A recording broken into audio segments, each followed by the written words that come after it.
Բարև։ Ֆիզիկոսներն արել են անհնարինը։ Նրանք դանդաղեցրել են լույսը ու կարողացել են տեսախցիկով նկարել այն, ինչ մինչև այդ գոյություն ուներ միայն հաշվարկներում ու հավասարումներում։ Պատմության մեջ առաջին անգամ գիտնականներին հաջողվել է տեսանկարահանել, թե ինչ տեսք ունեն գրեթե լույսի արագությամբ շարժվող օբյեկտները։ Մի կողմից դա հնարավորություն է տվել վիզուալիզացնել այսպես կոչված Լորենցի կրճատման էֆեկտը, երբ շատ մեծ արագությամբ շարժվող օբյեկտը սեղմվում է շարժման ուղղությամբ։ Մյուս կողմից ֆիքսվել է Փենրոուզի թորելի էֆեկտ կոչվող վիզուալ ֆենոմենը։ Դրա էությունը նրանում է, որ գրեթե լույսի արագությամբ շարժվող օբյեկտը կարծես ոչ թե սեղմված է շարժման ուղղությամբ, ինչպես կանխատեսում է Լորենցի էֆեկտը, այլ թեքված է դեպի դիտորդը։ Այս օպտիկական խաբկանքը ֆիքսելու համար հետազոտողների խումբը մշակել է ունիկալ մեթոդ, որը թույլ է տալիս դանդաղեցնել լույսը ոչ թե ֆիզիկական, այլ վիրտուալ իմաստով, լազերային իմպուլսների ու գերարագ տեսախցիկի սինխրոնացման շնորհիվ։ Տեսախցիկի պահելու տևողությունը ընդամենը 300 պիկովարկյան է, ինչը մոտ միլիոն անգամ արագ է սովորական տեսախցիկից։ Արդյունքում 300,000 կմ/վ արագությամբ սլացող լույսը կարծես սառեցվում է, ժամանակի մեջ թույլ տալով ֆիքսել նրա փոխազդեցությունը շարժվող օբյեկտների հետ։ Գիտափորձի օբյեկտները երկու երկրաչափական մարմիններ՝ գունդ ու խորանարդ։ Գիտնականները վիրտուալ առումով նրանց արագությունը հասցրել են մինչև համապատասխանաբար լույսի արագության 0,999 ու 0,8 մասի։ Շարժման ուղղության երկայնքով այս մարմինները, ինչպես սպասվում էր, սեղմվել են ռելատիվիստիկ ֆիզիկայի բոլոր կանխատեսումների համաձայն։ Բնականաբար, էֆեկտը տեղի է ունեցել դիտորդի համար, ով գտնվել է նույն հաշվարկային համակարգում, բայց տեսախցիկով ստացված պատկերներում գունդը կրկին նման է եղել գունդի,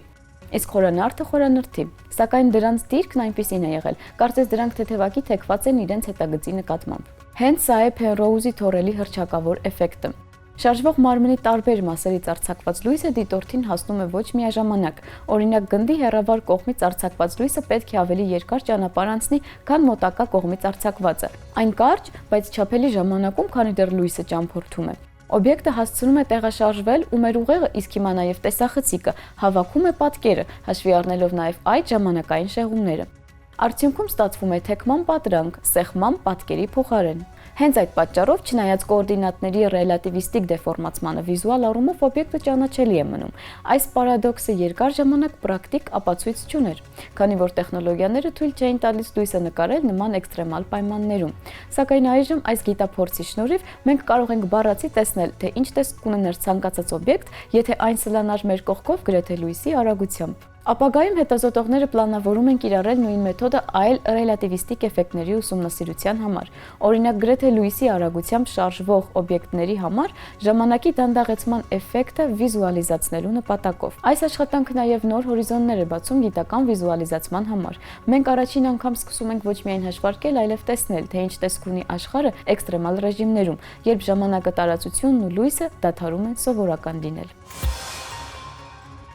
Օրեգոնի ափամերձ հատվածում ծովի մութ խորքերում գիտնականները հայտնաբերել են արարած, որը կարող է իսկական կենդանի էլեկտրական լարի դերի թեկնածու լինել։ Խոսքը մանրէների նոր տեսակի մասին է, որոնք կարող են էլեկտրական հոսանքը փոխանցել միկրոօրգանիզմների չափերին համապատասխանող հեռավորությունների վրա։ Հայտնագործությունը ոչ միայն զարմացնում է, այլև դուր բացում դեպի ապագա կենսատեխնոլոգիաներ, որտեղ կենդանիի ու տեխնոլոգիականի միջև սահմանները կարող են վերջնականապես ջնջվել։ Նոր միկրոօրգանիզմը պատկանում է այսպես կոչված մալուխային մանրէներին։ Դրանք միկրոսկոպիկ ցուպիկանման միաբջիջներ են, որոնք միանում են միմյանց ձևավորելով ընդհանուր արտաքին մեմբրանով պատված թելիկանման գաղութներ։ Առաջանում է մինչև մի քանի սանտիմետր երկարությամբ կենդանի մալուխ։ Սանտիմետրերը ահռելի մեծ մասշտաբներ են միաբջիջ օրգանիզմների համար։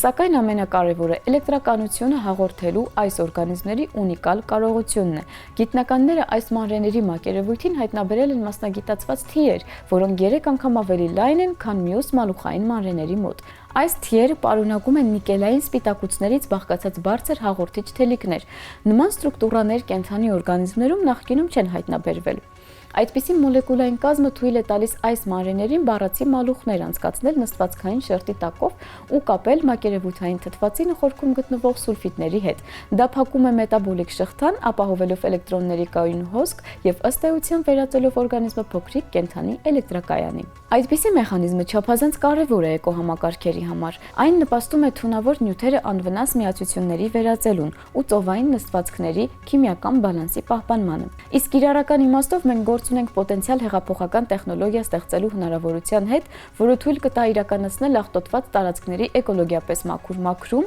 այդ թվում ծանր մետաղներից ու նավթանյութերից։ Սակայն դա էլ դեռ ամենը չէ։ Ստրուկտուրաները, որոնք ապահովում են այս մանրէների էլեկտրահաղորդականությունը, կարող են հիմք դառնալ նոր սերնդի կենսաէլեկտրոնային ինտերֆեյսերի մշակման համար։ Խոսքը կարող է գնալ հիբրիդային նեյրոպրոթեզների, կենսատրոհվող սենսորների ու հնարավոր էներգիայի պահպանման ու տեղափոխման սկզբունքորեն նոր միջոցների մասին, որոնցում հաղորդիչի դերը կարող են տանել կենդանի կամ կիսակենդանի նյութերը։ Այս հայտնագործությունը ակնհայտ ցույց է տալիս, որքան առաջ է անցել բնությունը մեր ինժեներական պատկերացումներից։ Հնարավոր է հենց նման կենդանի տեխնոլոգիաների ուսումնասիրությունը կհուշի մարդկությանը կայուն զարգացման, էներգետիկայի ու շրջակա միջավայրի հետ փոխազդեցության նոր մոտեցումներ։ Հեռավոր ապագայում, երբ հանցավորությունը արմատախիլ է արված, հանկարծ հայտնվում է նա։ Մարդով կարող է խաբել ավտոմատացված համակարգին, խուսափել ամենատես աչքից ու աֆերը իրականացնել այնտեղ, որտեղ թվում է դա արդեն անհնար է։ Նրա անունն է Ջեյմս Բոլիվար Դիգրիս, սակայն ընկերներն ու թշնամիները նրան անվանում են ուղղակի պողպատյա առնետ։ Նա գող է, խարդախ քողարկման վարպետ ու զինագործության հանճար։ Ու նա վայելում է իր անօրինական կյանքի յուրաքանչյուր պահը, մինչև նրան չեն բռնում։ Այս շաբաթվա գիտը ֆանտաստիկ գիրքը ամերիկացի գրող Հարի Հարիսոնի «Պողպատյա առնետ» վեպն է։ Սա իրոնիկ հայացք է ապագայի հասարակությանը, պատմության մարդու մասին, ով հրաժարվում է լինել իդեալական համակարգի պտուտակ ու կարողանում է այն օգտագործել իր օգտին։ Ինտելեկտ, հումոր, հետապնդումներ, այդ ամենն այստեղ մատուցվում է թեթևությամբ ու ճաշակով։ Ի տարբերություն տիեզերական օպերաների, շատ հերոսների, Պողպատյա առնետը չի փրկում գալակտիկան հանուն փառքի։ Նա ուղղակի չի կարող այլ կերպ ապրել։ Իսկ այսօրվա համար այսքանը, կհանդիպենք։